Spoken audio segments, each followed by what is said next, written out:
Hello, everyone. It is April 11th of 2022. This is our monthly Commandant's Corner. Tonight's topic of discussion will be the Chapel of Four Chaplains and the Marine Corps League Foundation. We have VIP guests with us. We have some keynote speakers, and we have people here and our national officers as well in the room. To launch this thing, we are going to say welcome aboard to our National Commandant, Johnny Baker. Good evening, Victoria. Thank you very much. Thank you all for being here. This forum has really took off over the last year, and Victoria and her crowd, the PR team, has done a great job. I really think this has been something really good for the Marine Corps League to get the word out and talk about things that's normally not talked about to the general membership that we have coming in this. I would love to see 200 or 300 of us come into this room and share ideas, share thoughts, and everything else we do. Tonight's idea, I want to say welcome. First, I want to say thank you for all the cards and prayers and everything else for me losing my sight in my right eye. It's still an ongoing process. So just want to say thank you to all, and I appreciate your prayers for sure. I got on here, I see Warren Griffin, I also see Phil Zamora, my senior vice and judge advocate. Junior vice may be on here, I just don't see him right now, but I want to appreciate them coming. I'm going to start out and then turn it over to Warren after I leave. He'll finish up for the night for me. The Marine Corps League Foundation is probably one of the most important elements of what we do. The Marine Corps League is all about helping each other, helping our families, helping our children, our grandchildren, and the foundation part of what we do is truly what the Marine Corps League started out doing, is assisting veterans and their families, and especially Marine veterans and their families. If you look back over history, we played a bigger role back in the day than we do now. And because the foundation is a 501c3, they have the whereabouts and the ability to get those donations and then give out those donations in form of grants, in form of scholarships sometimes to ourselves, to our grandchildren, our children, and things of that nature. So they do a tremendous help. They also have a tremendous problem of trying to get enough money to support that every year. Last couple of years, we've had to actually take some of the money away from our own foundation money that we have in there that we have invested to try to keep that money flowing. And one of the things, as I travel, as I was traveling around the country to all the division conferences and department conferences, Bill Miller last year, a couple of years ago, seemed like forever, has been, and I might be stealing some of Bill's thunder, but let me reinforce what Bill's probably going to tell you. If we could just get every detachment in the United States, 1,140, every department, that's another 48, every division, that's another 10. Just give $100 each detachment. Most detachments would come up with $100 just at any detachment meeting and say, yeah, here it is, it's that easy. But if each detachment just once a year gave a $100 bill to the Marine Corps League Foundation, they would be able to make and give out more grants, more money into the scholarships for our children and grandchildren and everything else that we do. $100 per detachment, per division, per department. And if the dogs went along with that and the ladies auxiliary went along with that, my gosh, we would be way up there and we would have a very good financial hold on what we're trying to do to help our veterans and their families. So if I can appeal to you one time, in my heart, and Howard Schaefer, Bill Miller, and the whole crowd under the Marine Corps League Foundation, I'm 100% about you. I'm 100% behind you. Anything that those gentlemen tell you tonight about the foundation, please believe them. I've heard them say it many times, and we got to get the word out. So the challenge is to get the word out to all of the departments. And Victoria, maybe we can get this and push it, this YouTube to every department commandant to make sure they listen to this and understand that this is extremely important, that they get the word out to their detachments and try to get just $100 from each detachment. Send it into the Marine Corps League Foundation. And my gosh, that would make such a difference in what we do and the effort the Marine Corps League is all about. So without stealing any more of their thunder, I know Bill Miller's cringing there because I stole the biggest part of his thunder. Howard Schaefer, I appreciate you. I appreciate what your board does. And it's up to the Marine Corps League to hopefully help fund you a little bit better to make it easy. And as a closing remark, Linda Webb and myself have been taking a grants writing class for the last 7 or 8 months. with the University of Alabama in Tuscaloosa, Alabama. And we're should be getting out of that class about May or June, should be a last meeting. And we're going to start putting together grants out there. And our first grant we're putting in for is for the foundation. We don't know what that's going to be yet. We don't know how much that'll be, but that's what we're working on right now. But with your help and each detachment's help, we can make this go a long way and make our foundation much stronger than it is today. So unless there's a specific question for me, because of my eye, I'm going to go ahead and sign out and get off this goofy computer so I'm not straining my eyes. Any questions? Well, Victoria, thank you. Howard Schaefer, knock them dead, buddy. Give them all the information they need, and let's go out and help spread the word. Semper Fidelis. Semper Fidelis, sir. Thank you. You're welcome. All right, motivating words from our National Commandant. We all wish him well. He's going to go rest his eyes now. Howard Schaefer is the president of the Marine Corps League Foundation. So we'll do the first half of this hour on the foundation, as Commandant Baker has definitely brought some motto to all of us. So I'm going to turn the microphone over to President Schaefer. It's all you, sir. You're muted. And now I'm unmuted. You don't know how many people in my day wish they could do that to me. Anyway, I thank everyone for being on here this evening. And obviously the first half of this is about the foundation. The second half is about the Chapel of Four Chaplains, which I also am the chairman of the board for. So I asked Bill Miller to be here so he could help me field some of the questions for the foundation. And then I have Bill Kamer, who is our executive director for the chapel, who is also on the call with us this evening. Take it easy on him. He's an Army guy, so you just talk slow and everything will go well. So anyway, without further ado, I just again, I appreciate everyone being on here. As the National Commandant spoke about the challenge that Bill and I have now for a couple of years put out there, the $100 from each detachment would be a gift, a real gift. And I'll let Bill get more into the financial numbers and stuff because he has his thumb on that pulse all the time.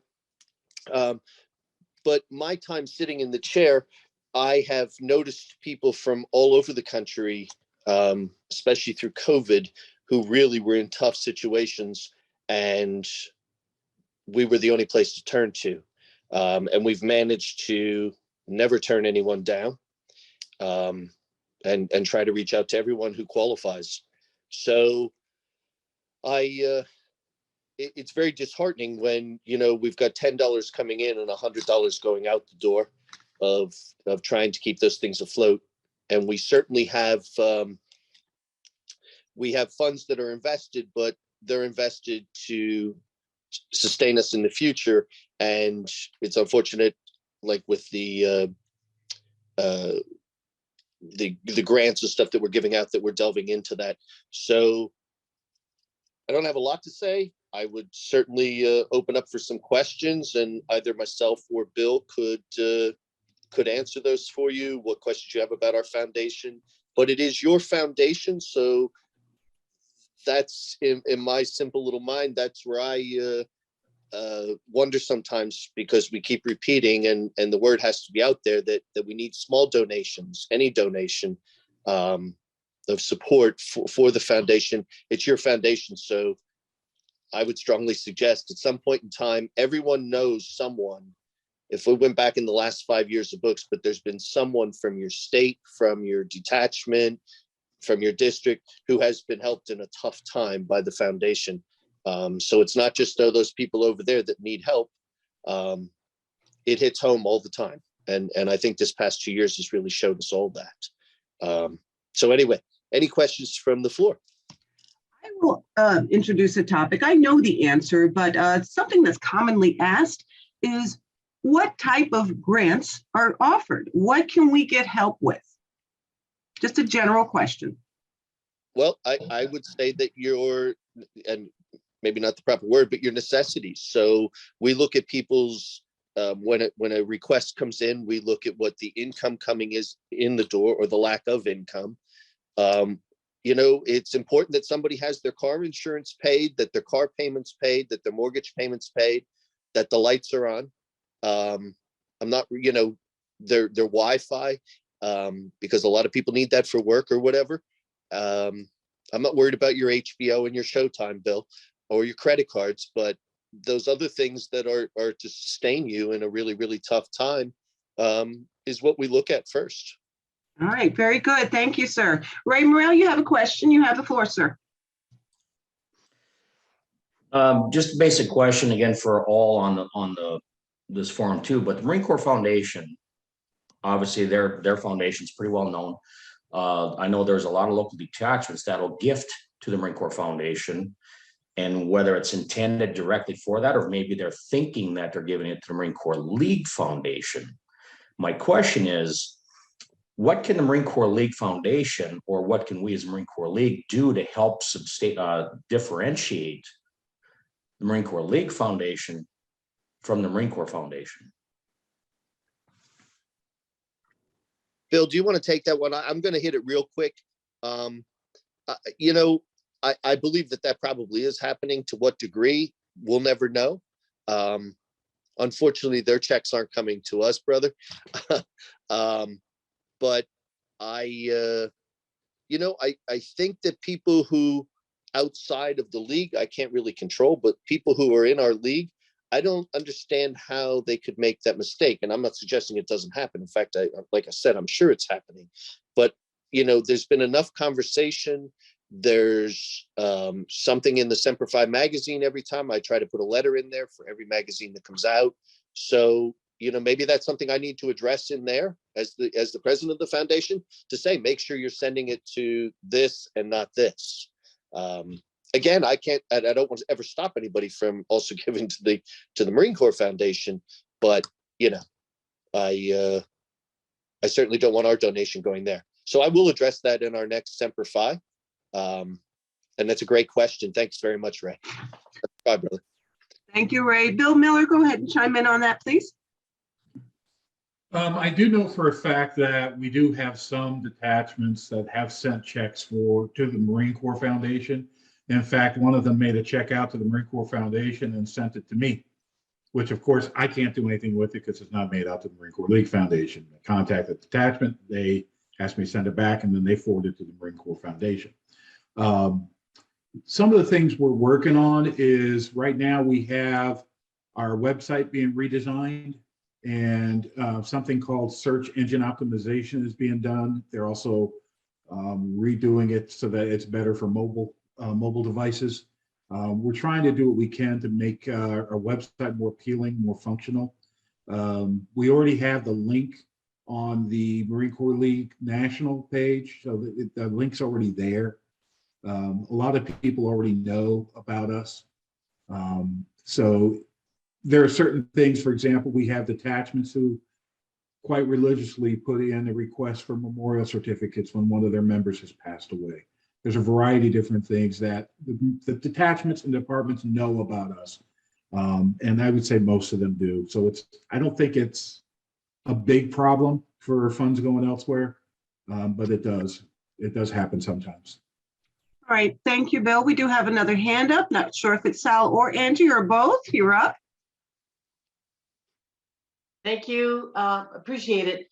First of all, Howard and Bill, thank you so much for being here and kind of explaining this. The first time I've heard about the donation from each detachment. So, of course, I'm asking questions. You make it easy for us, we can make it happen for you. And when I say that, Howard, how hard would it be to get a QR code designated just for, this one purpose for a detachment to put it in there, click, and it's done for the year? And William, you said something about you have the link on the website already. If we could get that out to everybody, to the detachments, and maybe get that QR code added to your website, I'd be happy to do that. Get in there, do the donation, and explain it to my detachment by showing them what you're talking about. I think that's very valid, and it's something that I know is going to probably happen here in the next hours, I would say. Great idea. Thank you very much, ma'am. Thank you.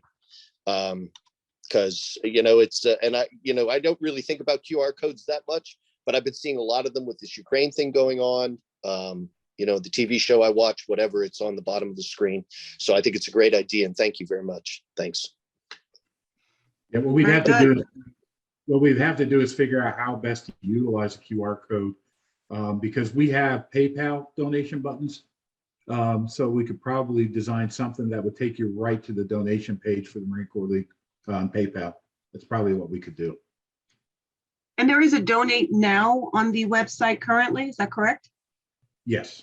Yes. All right, Angie, did that answer your question? Yes, ma'am. Thank you.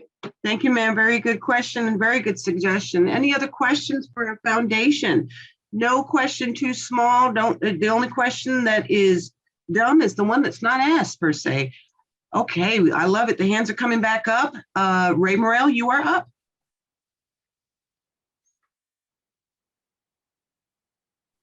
My apologies, Ray dropped out. Sylvia, Oh, here I am. do you have a question, Ray? Yeah, I do. Okay, go ahead. Sylvia, you're on deck. The quick question is if there's anybody within the foundation that's able to research previous 990s to determine other 501c3s that are able to contribute to this one in support of the mission.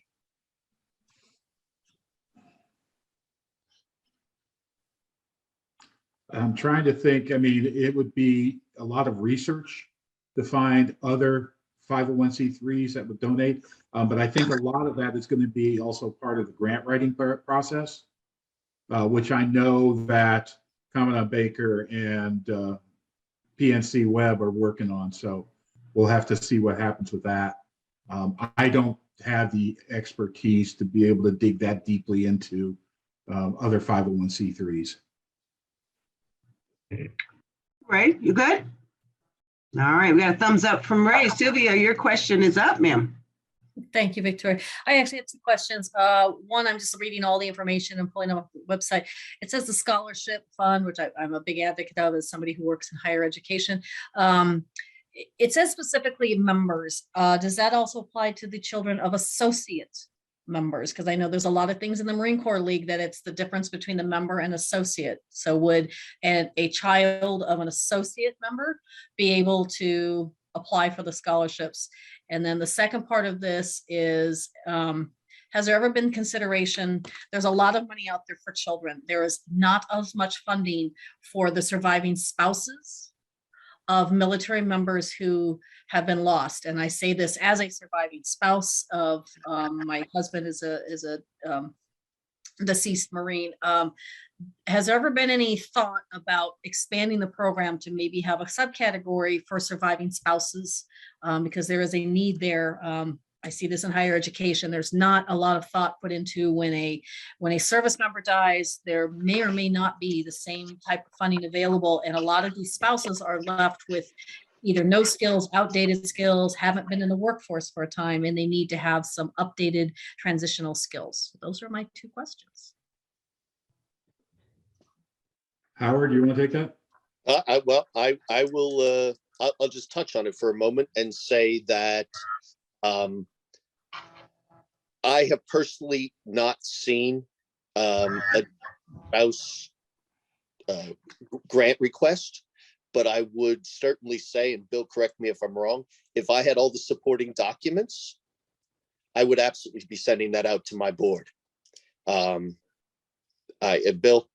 correct in that? We don't. It's Marines and their families. I've also been asked the question of what happens if we get a request from somebody who's not a member of the Marine Corps League.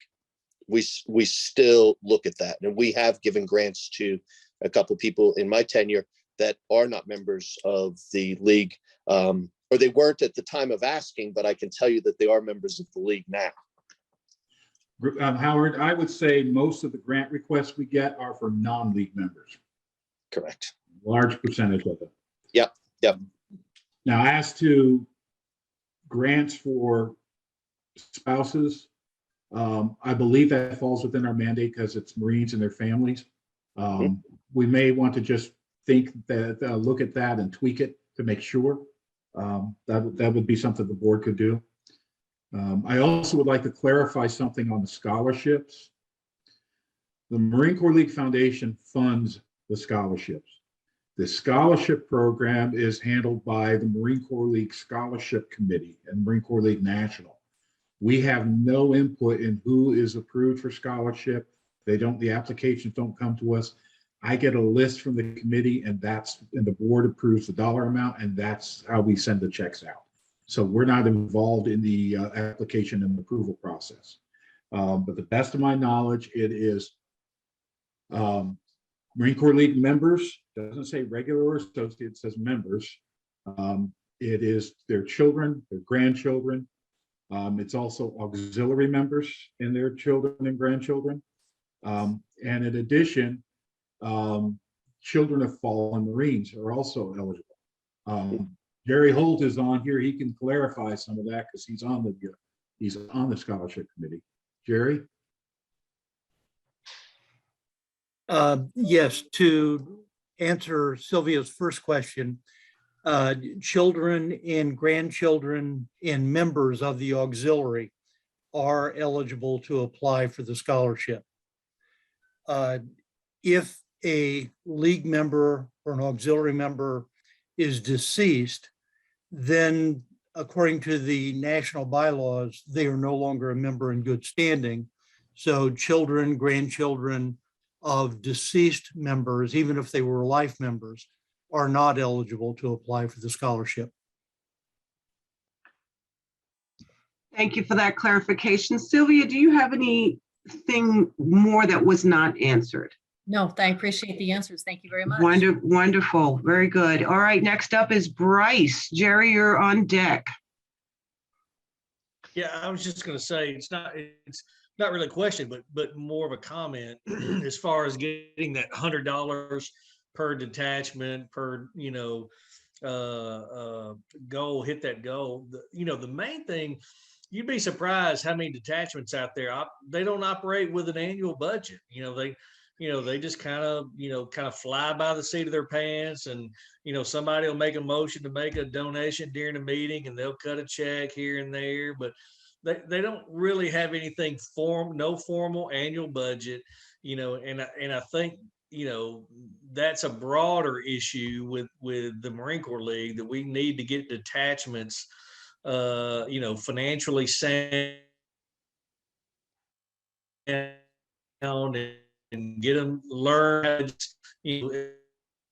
and set up, how much are they going to rating expense and all those kind of things, and once you can get the foundation in the annual budget, then it's like clockwork. It's like, boom, boom, every year a check's going to come in. But, it's going to take some education, not on the foundation per se, but on, setting an annual budget and putting these line items in their budget. And obviously that's a discussion for departments and divisions and national as well. Let me just follow up with that on the challenge, because it's come up a couple of times. The $100 challenge is something that just popped in my head out in the national convention in Billings, Montana, 2019. So I issued it. From August of 2019 to October of 2020, we received 68 donations totaling $17,800. 2021, I issued it again in Springfield. And since then, we have received 28 donations for a total of $10,200. So you can see how much we've been receiving on that. The other thing I wanted to point out, so we're talking on the financial, our total donation so far year to date is $40,438.01 for this fiscal year. That ends at the end of this month. However, our awards and grants, including scholarships, was $115,224 this year. So as you can see, we've got a disparity between the two that we would like to be able to, do something to pick up more. So I just wanted to give you guys a quick update on that.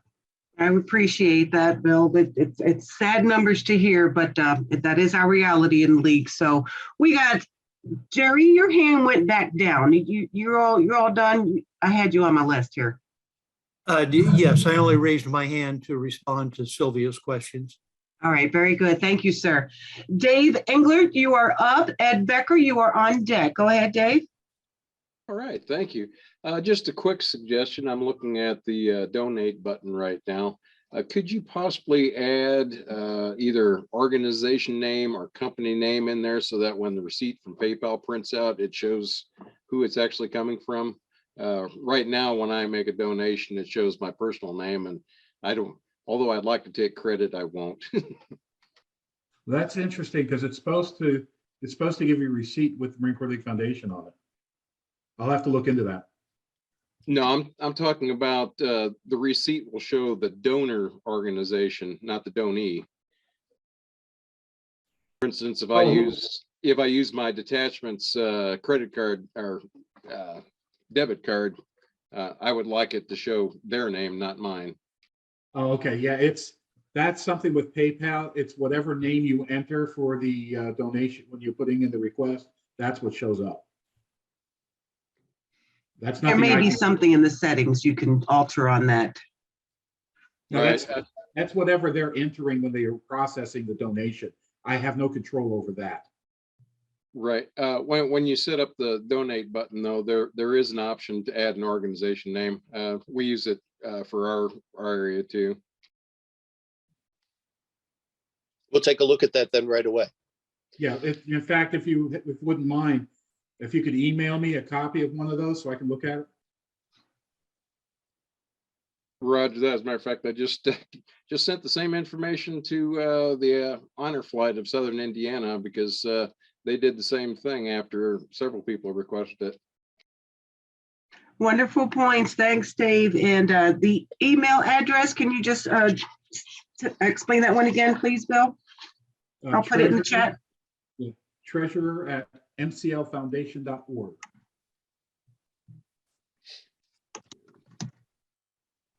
All right, very good. Thank you, Dave, for those points. Ed, you are up. Bill Kemmer, you are standing by. Go ahead, Ed. Good evening, ladies and gentlemen. State of Alabama has our state convention coming up here in about 2 weeks. Bill, I'm going to put that challenge out at that convention for the $100 from every detachment. And I'm going to put it out there and hopefully we can get something done. I think it's needed. Thank you from Bates on Thank you that. very much. Thanks, Ed. Thank you, Ed. That is an outstanding. Thank you very much, Ed.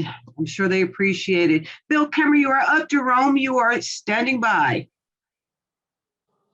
All right, well, maybe it's my Army simple brain, but you know, as your detachments, I guess my thought process is, in order to be a detachment, is there some type of guidelines that say they have to do X, Y, and Z to be a formal detachment? So I guess I'm thinking this is, there's some criteria to be in good standing as a detachment. Is there a way to link the criteria to that? Is that every year there's make it mandatory that there's some type of fee to go towards the foundation, and build it more into the structure of why you're a detachment. I mean, because it's such a small amount of money, it would trouble me to think there's a detachment out there for some reason not buying in, and they just so I don't know if it's a communication thing. And I guess my other follow-up would be, do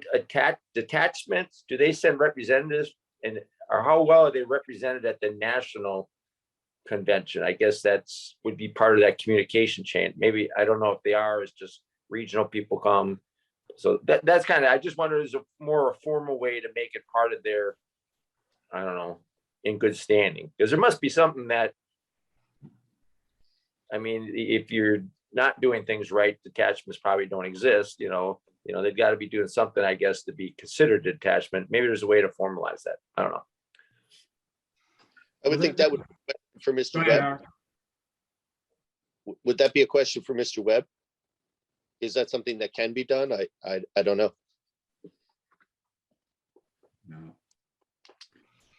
No. I would like to tell you a couple of things, Bill. One of the things that some of the detachments do is, instead of donating to the Marine Corps League Foundation, they have their own personal foundation or there's another state foundation that they give money to, and that they divert anything that would come to us to them.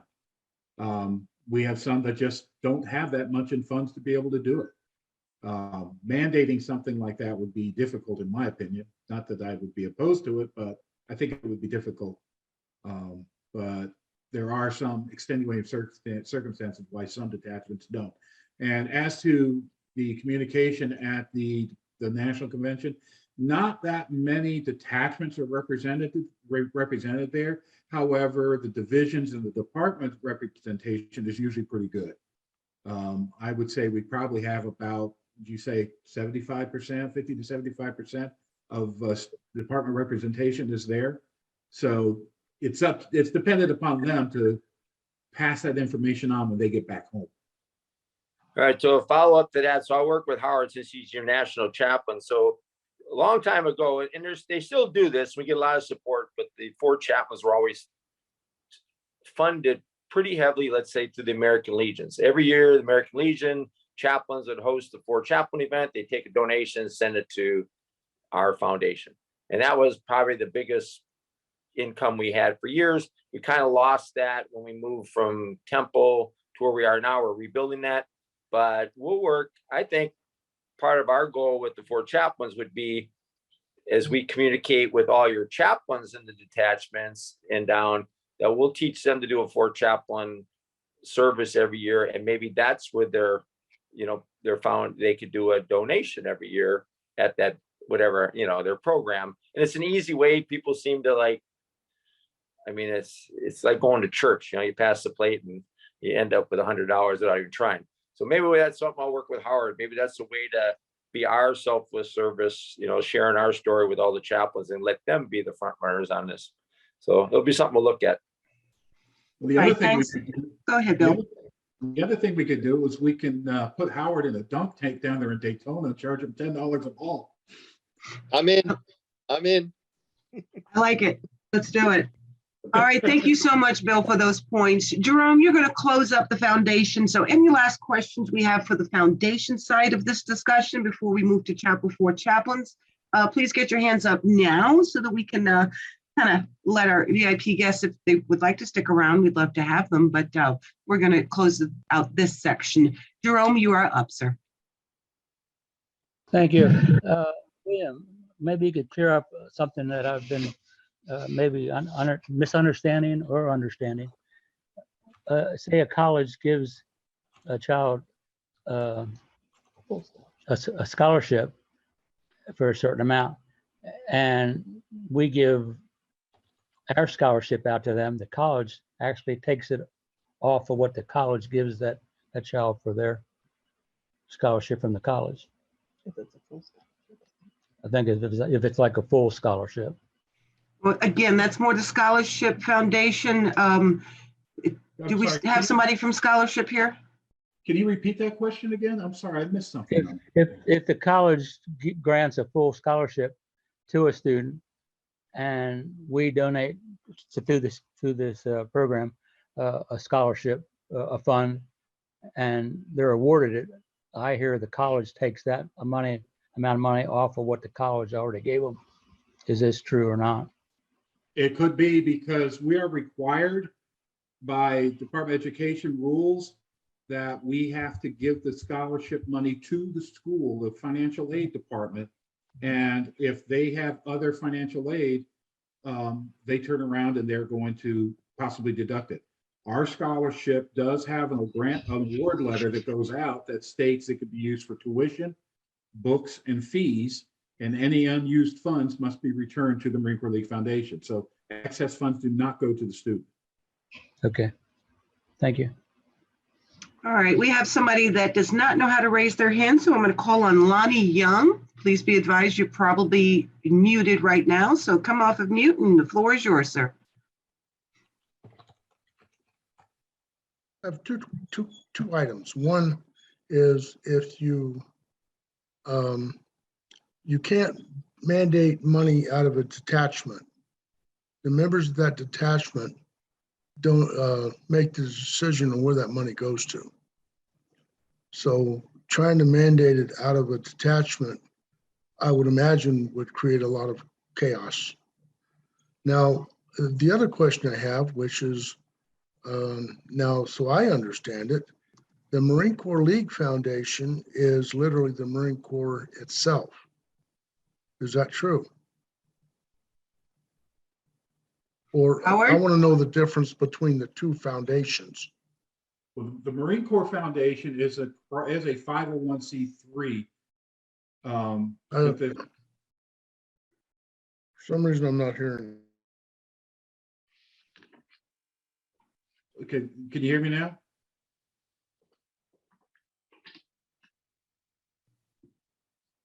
Lonnie, you're muted.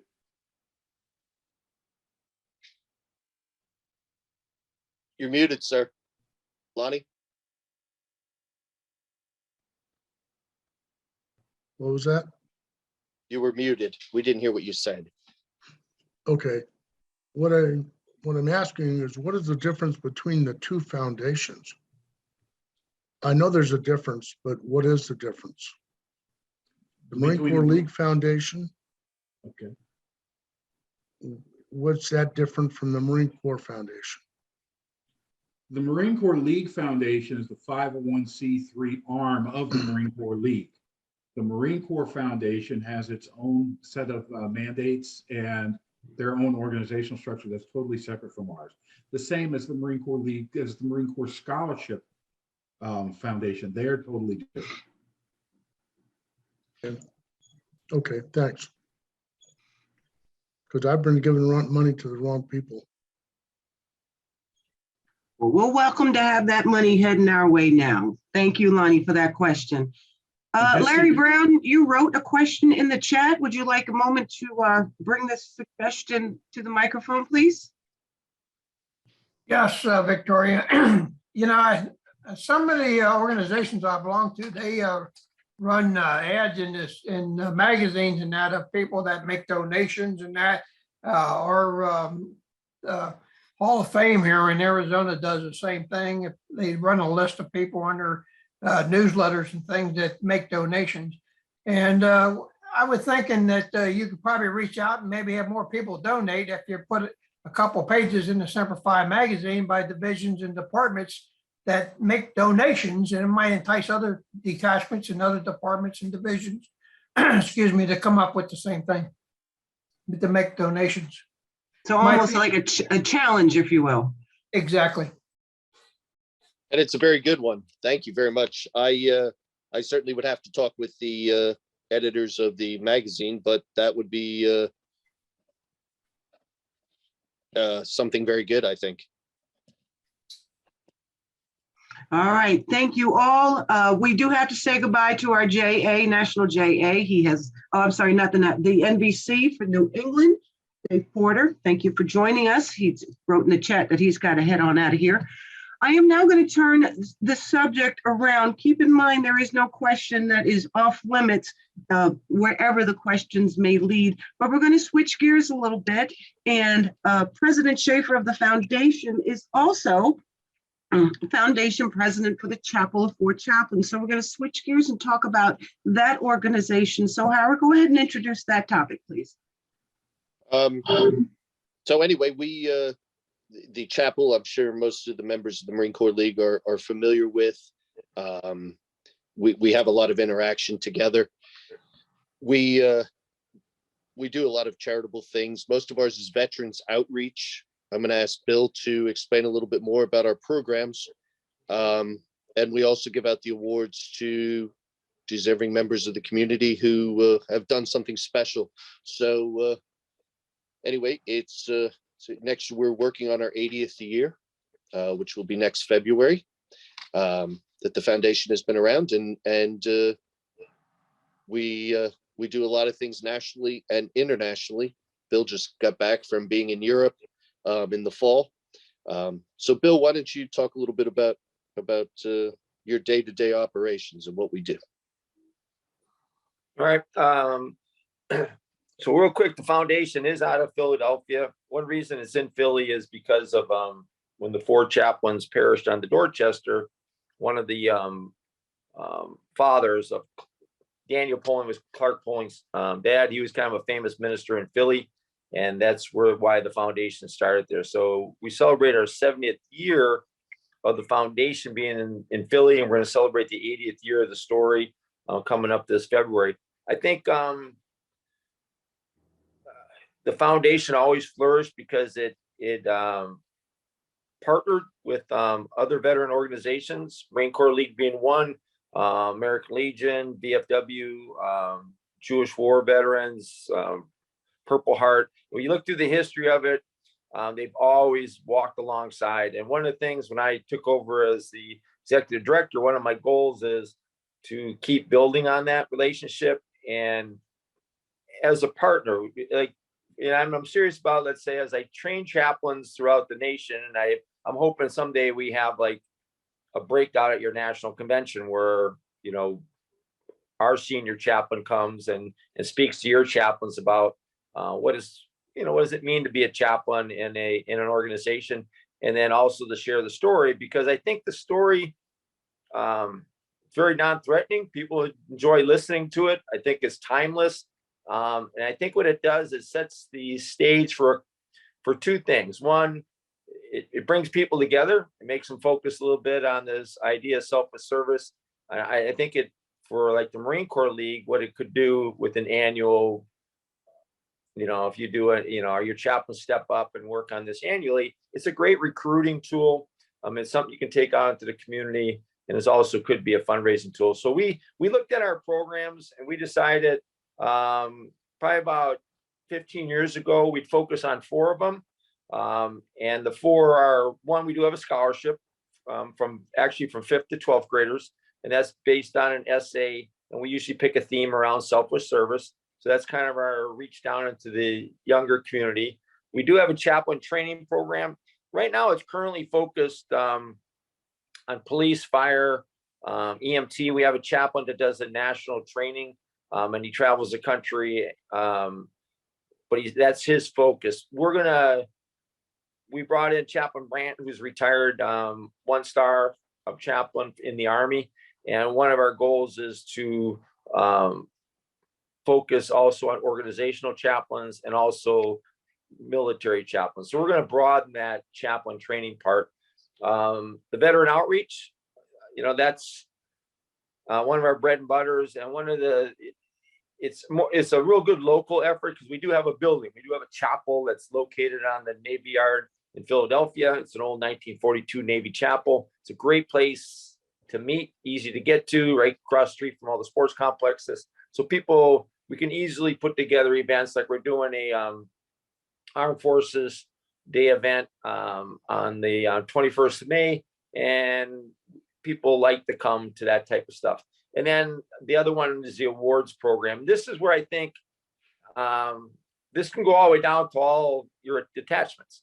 We have different levels. One's the Legion of Honor is our basic award. That could be given to, probably a lot of people in your detachment, people that step up, but they show a lot of initiative, maybe to plan events that, mirror selfless service. We also talk a lot about interfaith cooperation. So if you have people in your community that are doing that on a regular basis, that's an award that we give out the most.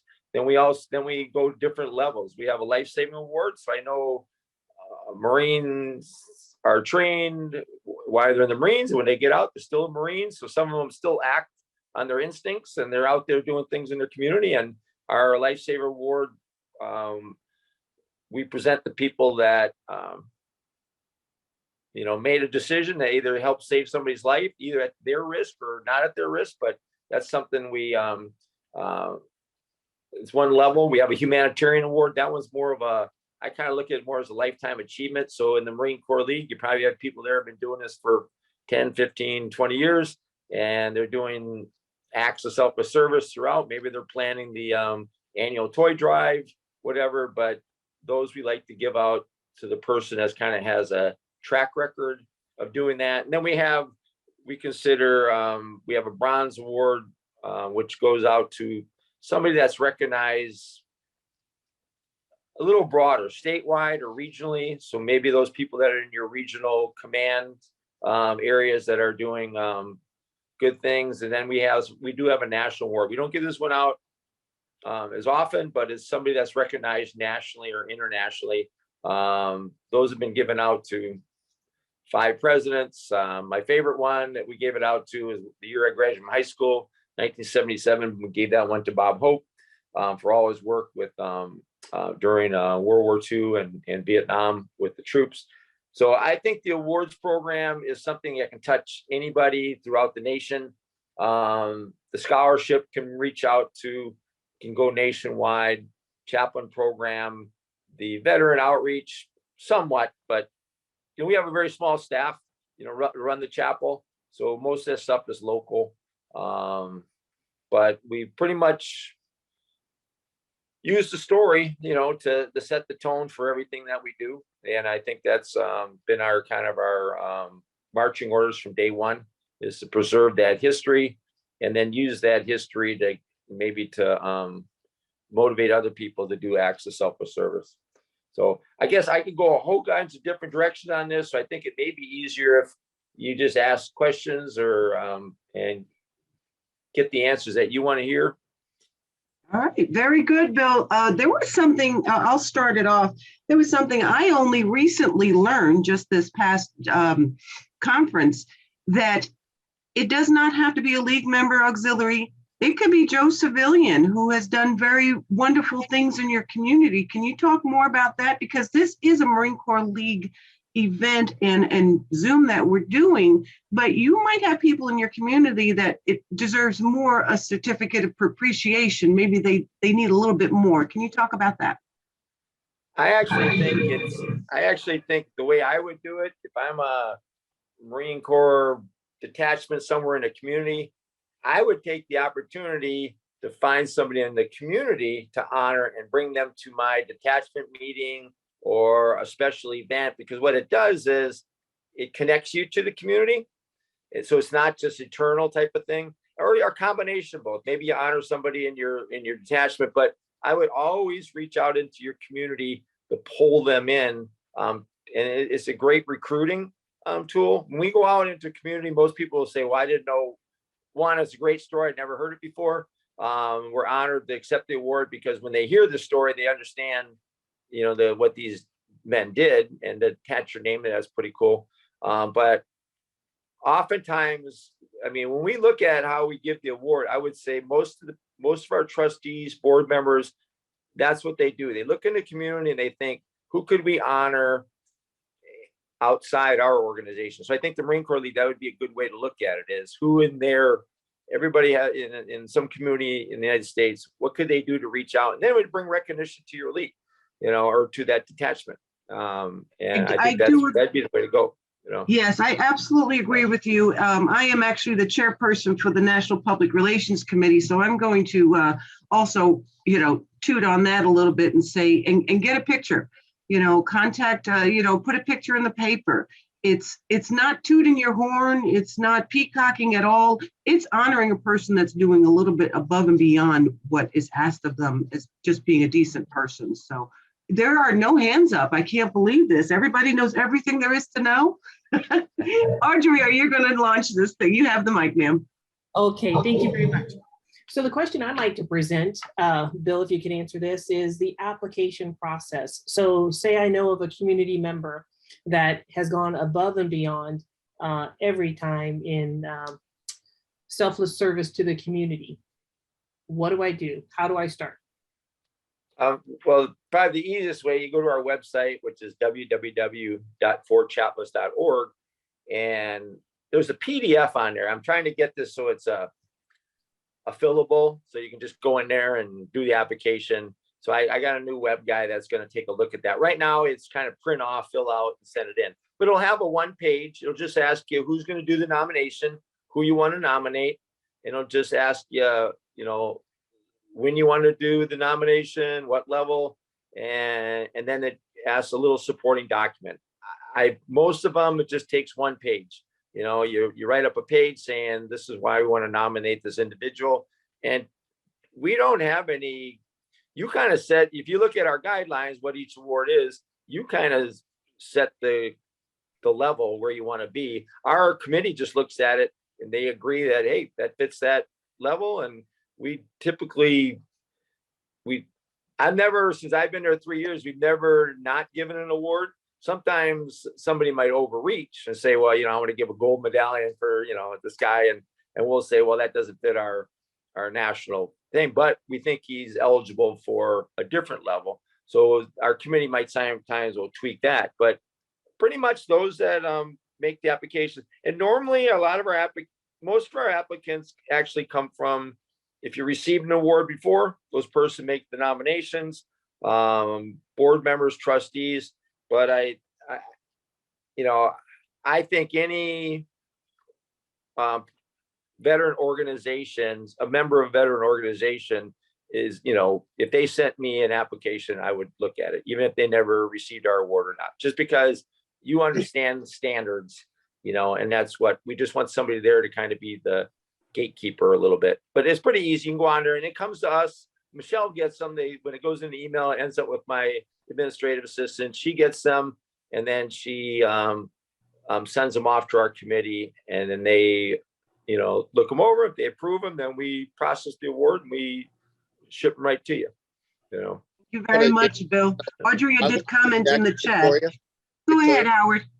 Yeah, I want to interject though a moment and say that this week I've had 3 of them that unfortunately didn't make the cut because people were being nominated for their job.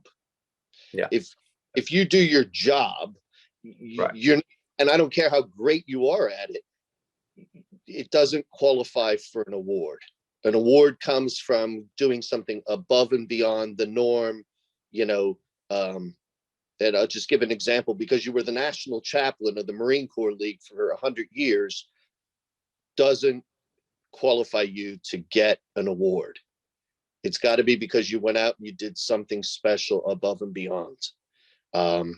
So I just want to make that clear, because this week the nominating committee sent a few over to me for me to be the tiebreaker, and quite honestly, it was you know, I had to look at them, and you know, one of the people was somebody that I knew and really liked, but I had to say no because they were nominated for the purpose of the job that they are signed up to do. So that's not something that we, and the gold medallion, as Bill said, that is something more for someone on an international level, you know, the President of the United States, Bob Hope. You know, we just gave it to Peter Cancor from Jersey Mike's, and I'm sure you've all heard of him and the philanthropy that he does, but it's above and beyond. You know, he doesn't just donate $500 somewhere. He makes sure that every veteran has a wreath on their grave in Arlington National. That's a big person. That's a huge person. And, you know, so again, it's those types of things. I just want people to know that we try to squeeze everyone into a box, but it's nothing personal if they don't get it, because again, and some, like, I referred a couple of them back, and I'm going to do one probably this evening, but I'm going to refer it back to the nominator and say, is there anything else that we can add that's outside of their scope of the work that they're, you know, in the VFW for, in the Marine Corps League for? What is there something else that they've done above and beyond? Because I don't want to turn anybody down. It's not what we do. But anyway, Bill, I just wanted to interject that because it just come up this week several times of, you know, nominations that certainly. Yeah, and that's a fair point. For instance, and I could clarify that. For instance, if I'm a firefighter and that's my job, and I go into a house and save somebody, we typically wouldn't give them a life-saving award because that's what they get paid to do. But if I'm a Marine and I'm going out for a jog and there's a fire and I run into the building and save somebody, that would be a different, you know, that is not, you did something that, you know, that an average person maybe wouldn't have done. So we do look at, again, if you're getting paid for it and that's what you're supposed to be doing, then so be it. You know, even if you made general, you know, that was your job, you know, and you rose to that rank, but wouldn't necessarily qualify you. We want somebody that steps outside their role. And that's where Peter Concro, a very successful CEO, but it was above and beyond that, where he set a company mandate and an atmosphere that on March 31st every year, every single one of his shops gives all their profits to nonprofits, out the United States. I mean, he's developed a culture in which he teaches his employees to be, caring for their community. And that's what we noticed about him. It was more than just, he's a successful business person. All right, Bill, thank you so much. Thank you, Howard. We're running on the top of the hour. We have lots of hands up, which is a wonderful problem to have. So Dave in Pennsylvania, you are up. Tanya, you are on deck. Howdy, real quick. I'm from York, Pennsylvania, and Rabbi Good served a congregation here in York before he went off to the Chaplain Corps. I wanted to share to everybody who may not be familiar with the story. There is a book that was published recently. It's titled The Immortals, and I'm going to put that in the chat so that everybody can find that. It was published in the past year. It is a fairly easy read, and it has a lot of information, including some letters that the chaplains sent home to their families while they were actually en route to the North Atlantic. So you can read some of that information. So I'm going to put that in the chat. So you can buy it anywhere you want. It's going to be at a whole bunch of different places. So you have the information there, and you can even buy it directly from the publisher. So thank you very much. Thank you, Dave. Thanks. Go ahead and put that in the chat. I see you just did, actually. Appreciate that. Tanya, do you have a question? We need to wind up the hour. I'm sorry. I'll go ahead and just I'll text That's a negative, ma'am. You have the floor. You asked your question. We'll stay as long as you need the answer. I'm sorry. I'm trying to get a little bit more information about the different levels or different awards to be given. I know it's like the Humanitarian, the Legion of Honor, and the Bronze, and I'm just trying to get a little bit more information. And that is explained on the website. Is that correct? It is. Correct. Yeah, there's an explanation there. And it also has our contact info. So if you want something, you could always just write to Chapel or Michelle, either one, chapel@4chaplains.org, and send her an email, and she'll send you out a PDF with all the information too. Thank you guys so much. No problem, Tanya. Let's get those awards out to those great, great people. Robert E. Lee, you are up. Craig, you are on deck. Real quick question from me. I'm from Maryland. As far as the scholarships goes, the criteria the same as it is for the Marine Corps families, grandchildren, or is all that information on the website as well? Our scholarship. There's no, you don't need to be a member. You just, if you hear about our scholarship, you go on our website. It basically says, we're going to give you a challenge to write an essay based on selfless service. Like last year, one of our topics was we used the Rosita Riveters, and what did they do and how did they, model selfless service when they went off to, work in these factories. And then the kids just write a 500-word essay based on whatever topic we give them, and there's a little criteria, like they need to work a little bit of the 4 chaplains. They have to know the story to work a little bit that into their essay, but it's really open to any student from 5th to 12th grade. I mean, there's no limit. Don't have to be a member of 4 chaplains. Don't have to be a veteran, nothing. It's wide open. So good deal. Thank you very much. I appreciate it. We give out $5,000 a year in scholarships right now. So our goal is to increase that, but like a 12th grader, our highest award would be 1,000, second 750, then 500, and then we kind of do it in different categories. So very good. Thank you very much. You're welcome. Thank you for that question, sir. Craig, you are going to close out the hour. So good afternoon. Coming to you from Alaska right now. Sorry I didn't get on the line early enough. But anyway, I received my Legion of Honor when I was with the Department of Maryland. The Department of New Jersey. And if anyone doesn't know, the Department of New Jersey, they usually run 3 Chapel of 4 Chaplain ceremonies every year, one in the north, one in the south, and then one at their department convention. So the ones that they run outside, north and south, they make a pretty big deal about it. You go to a local church or, chapel, and you ask them to use their facility. You explain the whole 4 chaplains. Typically, there's more than just Marine Corps League members there present. You know, there's someone else from the public, from, you know, the local community. So if you're going to be making these awards, as the Marine Corps League, we should try and do something special to let people know that we're doing them. You know, I know in Maryland, we finally have someone who is our statewide person. It's Howard Kuntz, who's our Commandant now. But we have yet to get off the ground in Maryland a full-on ceremony. So, you know, I've always been looking for someone to spearhead that. Maybe we'll get it going and do the same thing so we can start making awards.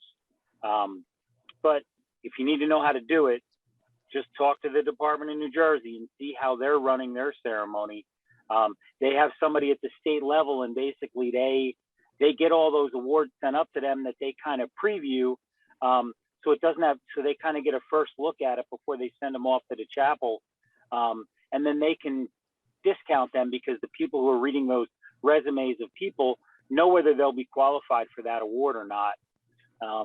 So that's been pretty helpful. And the people, I think, like Rich Basile and some of those other people were helping out at the chapel, or liaisons. I don't know what they were called, but they knew what they were doing. So once you've read a bunch of resumes for the Chapel of Four Chaplains, you will know, just like I'm sure Howard Schaefer, when he reads resumes, he knows who's qualified for what and what award to give them. So it'd be great to do that at the state level and not inundate the chapel with 1,000 awards, where we can, you know, I'm sure, although they'd probably love that because that's more recognition for them. So the bottom line is just get out there and hand these awards out and do a special ceremony so that everyone knows about the Chapel of Four Chaplains, which I didn't until I received my award. Now I enjoy retelling that story. So, right. Thank you. Thanks very much. That's outstanding. Victoria, thank you. This has been great. Wonderful. I'm glad to do this. Before we close it out, while I still have people in the room, last call for any hands on any topic. I'd like to welcome the auxiliary that joined us for the first time. There are auxiliary members that are on board here, one of which is Sid mentioned, who has an opportunity to speak right now. Before I close it up, is there anything you want to say, Sid? Are you still with us? She's my lady. What am I? I said, you're my official Four Chaplains assistant. That's right. The one thing I like to mention for the Four Chaplains, when you nominate someone, we found out the hard way, you can't nominate your husband, your wife, your son, your daughter. You have to have different names. And if you want to nominate your husband or your wife and you don't know anyone else, you can contact me and I'll be glad to review it and see if I am willing to give my name to it. Is that okay, Bill? That sounds like a plan. Okay. That's what I've been trying to tell everybody lately, is that you can't nominate anyone with the same last name. But the sad part there could be, well, I'm safe with the last name of Minchin. There's not many of us around. But when my name was Sellers, that's my maiden name, there's lots of Sellers in the world. They're not all related to me, thankfully. But with three brothers, I still have enough relatives. So, and we do want it to be special. So typically when we do an awards night, we only give out, 3 or 4. I think it needs, if you give out too many, then it just seems like everybody gets an award. So it needs to be kind of special. I would work through your chaplains. That gives them face recognition within their detachment. That way I would, if I was in the Army, the chaplain, basically fulfills the commandant's, spiritual, mission. And I think the same thing can happen in the Marine Corps League. Make your chaplain the front runner on these. And that gives them, people then the detachment then know who they are. Hey, real quick before, I just want to mention this. So Lamar Golden was a national commandant, I believe in the 80s. He was one of our board members and he had passed away during COVID and they didn't have an opportunity to do anything special. So if you happen to be in the Philadelphia area on May 14th, we're going to host a memorial service at our chapel at 1:00 for him and his family. So I'm going to send more stuff out. I haven't really told my board. We have a board meeting on Monday, so you got ahead of them. But we've kind of finalized that this last weekend. So I think that's something that was overdue for Lamar Golden. So Can I ask a favor, Bill? Let Sure. Michelle know and she can forward the information to me and I will forward as much information to the Department of Pennsylvania because Lamar Golden is a Pennsylvania boy. perfect. Yeah. And Yeah, so we have a lot of Pennsylvania members online tonight, so that's great. Yeah. Okay, we're going to close it up. I do want to announce real quick that the Marine Corps League PFC, hold on, somebody wrote something. PFC Bruce Carter Detachment 052 Miami, Florida, donating $100 to the foundation tonight. Thank you very much for that. All right, we're going to close it up. I'm going to ask my Senior Vice Commandant nationally, Warren Griffin. Any closing words, sir? Yeah, Victoria, first, again, thank you very much for the Public Relations Committee. And your topic tonight was a good topic. The good things that the Marine Corps League does, the good things that the Marine Corps League is involved with. Perhaps with the foundation, if Howard and Bill, if you could come up with some sort of letter at the National Convention to give to each department to see if you can get them on board to commit to $100 for each of their detachments within their departments. Have them sign off on that they are committed to push that.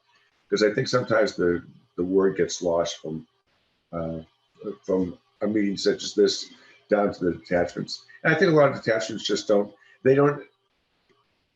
they know about the foundation, but they don't think of it that often.